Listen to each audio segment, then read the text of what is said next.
Good morning students. आज आपके सामने जो है क्लास 9 सब्जेक्ट एसएस सिविक्स में चैप्टर 2 लोकतंत्र क्या, लोकतंत्र क्यों, इस विषय पर जो है डिस्कस किया जाएगा। इसमें पहले आपको जो है अध्याय परिचय समझाया जाएगा, उसके बाद जो है प्रश्न समझाए जाएंगे, तो ध्यानपूर्वक आपने सुनना है। लोकतंत्र क्या है? शासन का एक ऐसा रूप जिसमें शासकों का चुनाव लोग करते हैं। यानी लोकतंत्र एक शासन का ऐसा रूप है जिसके अंदर जो है लोगों के चुने हुए प्रतिनिधियों के द्वारा शासन चलाया जाता है। लोकतंत्र में निर्णय लेने का अधिकार, यानी लोकतंत्र के अंदर निर्णय लेने का अधिकार किसे होता है? एक सही लोकतंत्र में सरकार के निर्णय लेने का अधिकार जनता के द्वारा चुने हुए प्रतिनिधियों को होता है। तो एक लोकतंत्र, अच्छा लोकतंत्र वही है जिसके अंदर डिसीजन लेने का अधिकार जो है जनता के द्वारा चुने हुए प्रतिनिधियों के द्वारा होता है, न कि सरकारी अधिकारियों को। और ये जो अधिकार है डिसीजन लेने का, निर्णय लेने का अधिकार, वो जो है जनता के द्वारा चुने हुए प्रतिनिधियों को है, सरकारी कर्मचारियों को बिल्कुल नहीं है।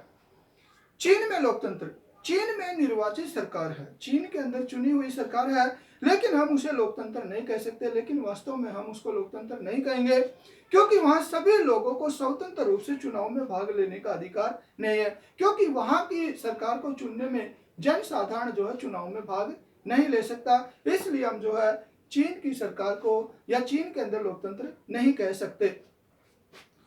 लोकतंत्र में दोष, यानी कि लोकतंत्र के अंदर जो है कुछ दोष भी होते हैं जो इस प्रकार है। नेता बदलने से अस्थिरता पैदा होना, लोकतंत्र के अंदर जो है नेता बदलते रहते हैं जिसकी वजह से जो है देश में राजनीतिक अस्थिरता पैदा हो जाती है। चुनाव पर अधिक खर्च होना, और चुनाव के अंदर, लोकतंत्र के अंदर जो है चुनाव में बहुत ज्यादा पैसे खर्च होते हैं। लोकतंत्र में राजनीतिक लड़ाई अधिक और नैतिकता कम होती है। लोकतंत्र के अंदर जो है आपस में राजनेता सत्ता की प्राप्ति के लिए आपस में लड़ते रहते हैं और नैतिकता नाम की इसमें कोई चीज नहीं होती है। तो एक व्यक्ति एक वोट, लोकतंत्र में प्रत्येक नागरिक का एक वोट होना चाहिए, यानी लोकतंत्र के अंदर हर व्यक्ति को एक वोट डालने का अधिकार मिलना चाहिए और एक वोट का एक समान मूल्य होना चाहिए और हर वोट का जो है बराबर मूल्य होना चाहिए। इसके बाद आपका लोकतंत्र के गुण, जैसे लोकतंत्र के अंदर कुछ दोष बताए गए, इस तरह लोकतंत्र में कुछ गुण भी होते हैं। सभी नागरिकों की समानता, लोकतंत्र के अंदर अमीर गरीब, ऊंची जाति नीची जाति, हर व्यक्ति जो है बराबर होता है। अधिक जवाबदेही वाला शासन, तो जो लोकतंत्र शासन होता है वो ज्यादा जवाबदेही वाला होता है क्योंकि इसके अंदर जो है जो चुने हुए प्रतिनिधि हैं उनको जो है जनता को जवाब देना पड़ता है। बेहतर निर्णय लेने की संभावना, लोकतंत्र के अंदर आपस में जो है विचार विमर्श के बाद जो है डिसीजन लिए जाते हैं, इस वजह से जो अच्छा निर्णय लेने की संभावना होती है। नागरिकों के सम्मान में बढ़ोतरी, तो लोकतंत्र के अंदर जो है नागरिक गर्व महसूस करता है जब वो इतने बड़े बड़े नेता को चुनता है, तो अपना जो है महत्व समझता है और जो है इससे हर नागरिक के सम्मान में बढ़ोतरी होती है। अब देखिए प्रश्न, लोकतंत्र के अर्थ की व्याख्या कीजिए। लोकतंत्र का क्या अर्थ है? आधुनिक समय में लोकतंत्र का अर्थ है कि सभी वयस्क नागरिकों को शासन कार्यों में भाग लेने का अधिकार हो। तो आज जो है लोकतंत्र का मतलब यह है कि जो भी वयस्क हो गया है, जिसकी आयु 18 वर्ष की हो चुकी है, उन सबको जो है शासन कार्यों में भाग लेने का अधिकार लोकतंत्र कहलाता है। लोकतंत्र जनता के लिए तथा जनता के द्वारा शासन होता है। इसमें जो है जनता के लिए शासन किया जाता है, जनता के ऊपर शासन किया जाता है और जनता ही जो है शासन करती है। यानी जनता के द्वारा जो प्रतिनिधि चुने जाते हैं वे जो है जनता के ऊपर ही शासन करते हैं। इसलिए जो है लोकतंत्र को जनता के लिए तथा जनता के द्वारा शासन की संज्ञा दी गई है। आधुनिक लोकतंत्र में सेवक और स्वामी, धनी और निर्धन में कोई अंतर नहीं समझा जाता। तो आज के समय के अंदर जो है जो लोकतंत्र है इसमें सेवक स्वामी का, अमीर गरीब का किसी प्रकार का कोई अंतर नहीं होता है। इसमें प्रत्येक व्यक्ति को बिना किसी रंग, जाति, धर्म तथा पद आदि के भेदभाव के समान अधिकार प्राप्त होते हैं। तो लोकतंत्र के अंदर हर व्यक्ति को बराबर के अधिकार प्राप्त होते हैं, चाहे अमीर हो, गरीब हो, ऊंची जाति का हो, नीची जाति का हो, सरकारी कर्मचारी हो, चाहे सरकारी कर्मचारी न हो, सभी को जो है बराबर के अधिकार प्राप्त होते हैं।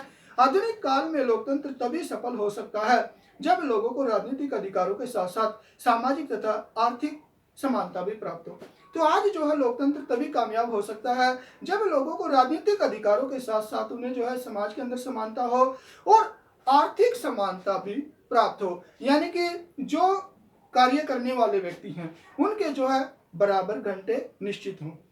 महिला पुरुष में जो है किसी प्रकार का जो है आर्थिक रूप से यानी वेतन वगैरह के अंदर कोई भेदभाव न हो। तो लोकतंत्र को सफल बनाने के लिए आर्थिक समानता भी जरूरी है। इसके बाद है लोकतंत्र के मार्ग में आने वाली 2 बाधाओं का वर्णन कीजिए। यानी लोकतंत्र बहुत बढ़िया शासन प्रणाली है, लेकिन इसके अंदर कुछ समस्याएं हैं। क्या है?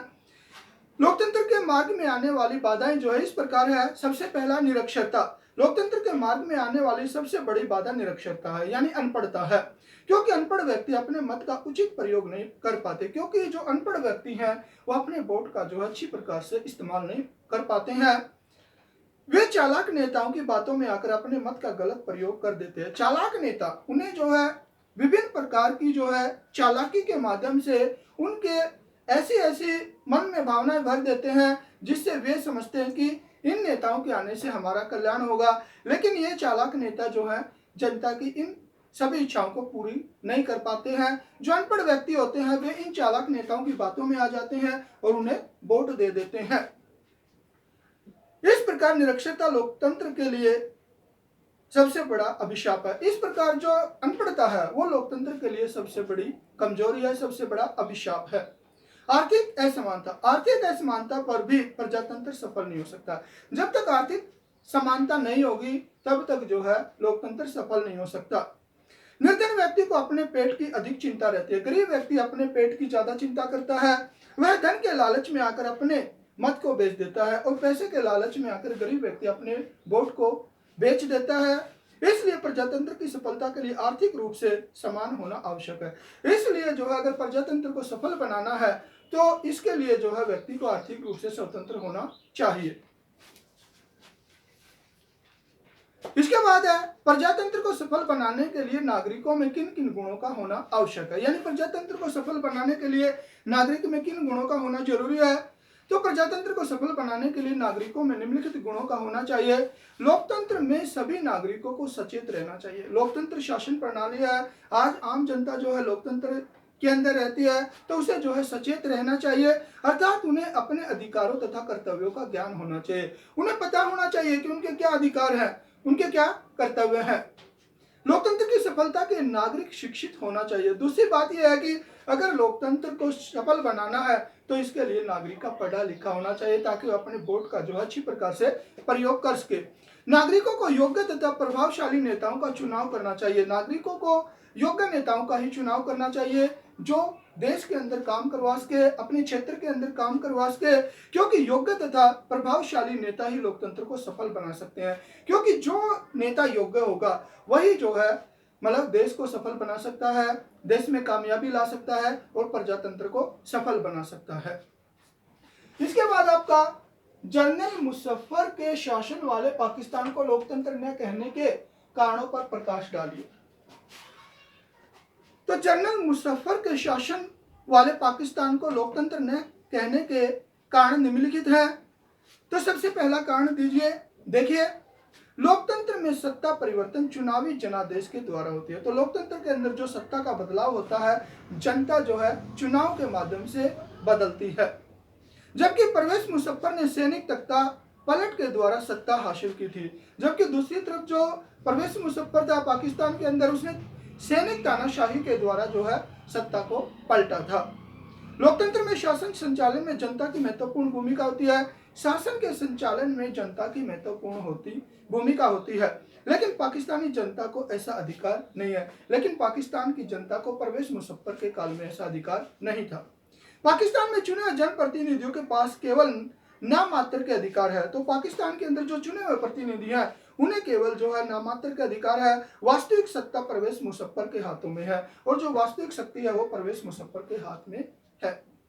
लोकतंत्र में शासक कभी भी निरंकुश नहीं हो सकता है। लोकतंत्र के अंदर जो शासक तानाशाही नहीं बन सकता, जबकि परवेज मुशर्रफ निरंकुश शासक रहे हैं। इसलिए हम जनरल मुशर्रफ के शासन काल को लोकतंत्र शासन काल की संज्ञा नहीं दे सकते। आपको पता है कि लोकतंत्र के अंदर शासक जो है निरंकुश तानाशाही नहीं बन सकता है, लेकिन पाकिस्तान के अंदर जब परवेज मुशर्रफ का काल था, वो जो है तानाशाही शासक था। तानाशाही शासक लोकतंत्र में कभी भी नहीं बन सकता, इसलिए परवेज मुशर्रफ के शासनकाल को हम जो है लोकतंत्र नहीं कह सकते हैं। तो बच्चों, आज आपको जो है लोकतंत्र क्या, लोकतंत्र क्यों, इस विषय पर अध्याय परिचय समझा दिया है, कुछ प्रश्न समझा दिए हैं, ये आपने अच्छी तरह याद करने हैं। बाकी के जो क्वेश्चन है मैं नेक्स्ट वीडियो के अंदर जो आपको करवाऊंगा। धन्यवाद।